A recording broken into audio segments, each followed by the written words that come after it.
Hello, this is Serge165, everybody's favorite oversized cat. And today, I want to tell you a little bit of my life story. Now, come on, it's not all negative. No one's existence is all negative. Everyone's journey has its tall grass and its beauty, and its beautiful forests full of trees, as well as its pits of despair and snake pits that eat you alive.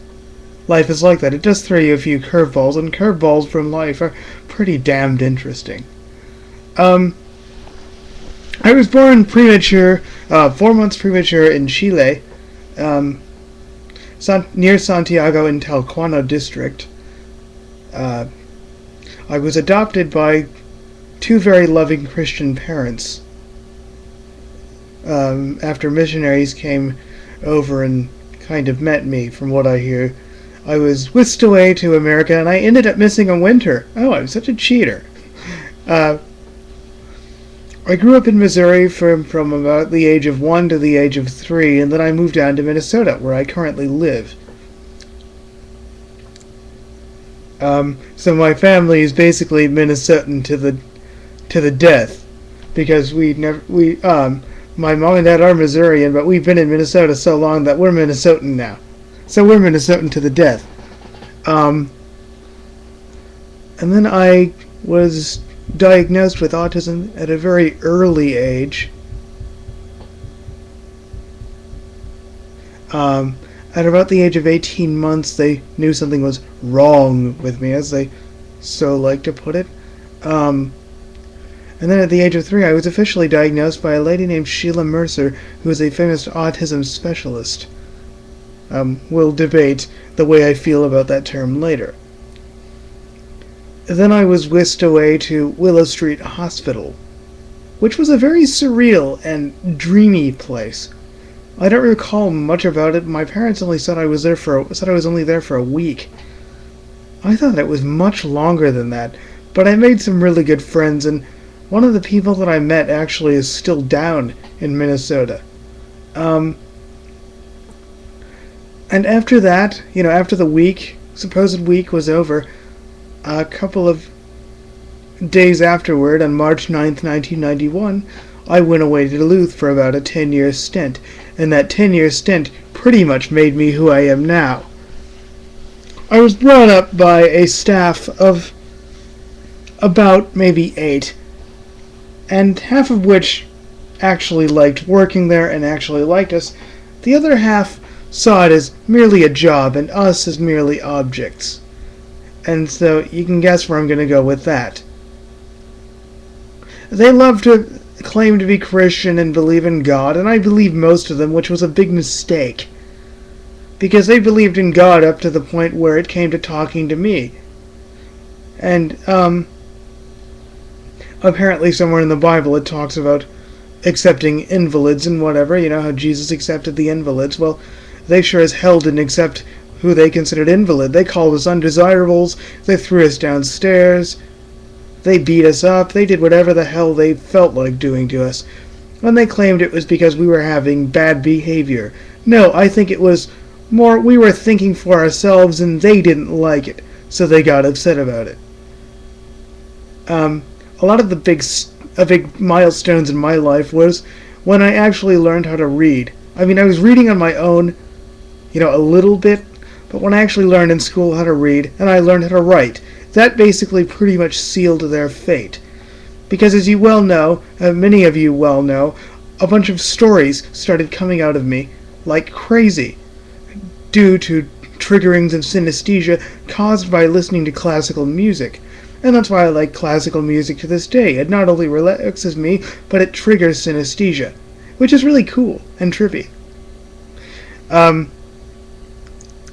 Well, a friend of mine named Paul Payne, whom I had met at Willow Street, wrote these things down for me, and there was about, hundreds of poems, hundreds of schematics for flying vehicles that worked on reverse magnetism, and, many other things, most notably the folk tales, which I now call anti-neurotypical fairy tales because they made everything neurotypical look evil.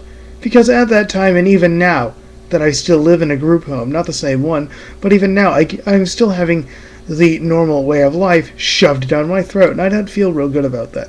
Well, anyway, these stories were written down. I did play the game The Legend of Zelda, which looked like a lot of the stories I had just finished telling, which was really crazy. So I played the game, and some people say that I was possessed by it, and the devil took me over, and all of that. Well, I saw a lot of good metaphor in The Legend of Zelda, because I really thought I was Link fighting against Ganon. I really thought I was fighting against Ganon. The big culture, the society. And I used to call Ganon the Dark Master. Now, many of you will know that from the game The Legend of Spyro, which seems like a big rip-off of one of the poetic cycles that I recited so long ago. Well, anyway, fast forward through grade school, where I was pretty much treated like a lower form of life, constantly being talked down to.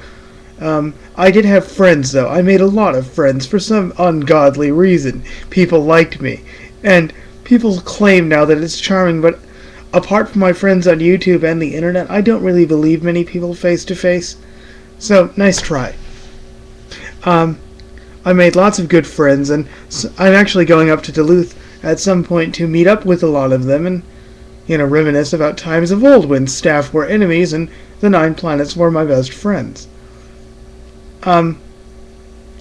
I saw a lot of stuff going through the education system dealing with autism. A lot of autistic people who couldn't talk were segregated to one little room and treated like animals in a very barbaric manner, having their heads twisted and turned, having their hands held down, in some cases even being beaten. Well, if I would have reported any of this, and people always tell me, why didn't you report it, why didn't you tell me sooner? Well, you have to understand, with a diagnosis of autism, you don't have very much credibility. I mean, the credibility goes right out the window when somebody hears autism. There it goes. So yeah, bye credibility. So yeah, I would have explained a lot of this to other people at the time, but I didn't have very much credibility, and I knew no one would believe me because it was no one's job to believe me. Therefore, they wouldn't do it. And I went, even to middle school. When I got to middle school, I saw the same stuff going on. The same abusive teasing and taunting that they claimed was just joking. And a lot of this didn't happen to me. I had a lot of friends, but I didn't like seeing it happen to my friends, which really pissed me off, and evidently it ended up in my poems. Which was probably a good thing, because those people, if I didn't have the blessing of singing and writing, a lot of those people would have ended up in the hospital. And I really mean it. So in 8th grade, when I finally made it to 8th grade alive, by some miracle of God, bless him, my IEP team, who had been all along wonderfully trying to stifle my human spirit by calling my creations fake, fairy tales, and fantasy talk, which seems to be a sin on this planet, because anything that is not real is considered fiction. Well, I consider The Land Far Away allegory, and I'm sorry if you feel offended by that. Well, anyway, they pulled out all the stops. I mean, this was the war of the gods in the real world, if you were to get real. I know neurotypicals like real. So yeah, I mean, they pulled out all the stops. I mean, they threw everything at me they possibly could, because they knew that in a year I was going to move back down to the cities, and out of the frying pan and into the freezer. Unfortunately. I really thought things were going to be better down here. I mean, come on! But, at the end of 8th grade, being that I actually survived, I kissed a lot of my friends goodbye, not literally. We had a big going-away party. And everyone was all sad and crying that they were going to miss me. Nowadays, Lord forbid they should ever answer the phone without saying, "Stop calling me." But that was then, and I guess this is now, which is another interesting little neurotypical saying that neurotypicals love to say to me. Not you guys. I'm not talking about you guys. I'm talking about the guys that work with me. That it's their job to down my human spirit. I mean be a staff. And I moved down here at the end of 8th grade after the little lovely celebration and watching the fireworks go over Lake Superior one last time, which was awesome. I mean, we, by Coca-Cola, drank ourselves to death.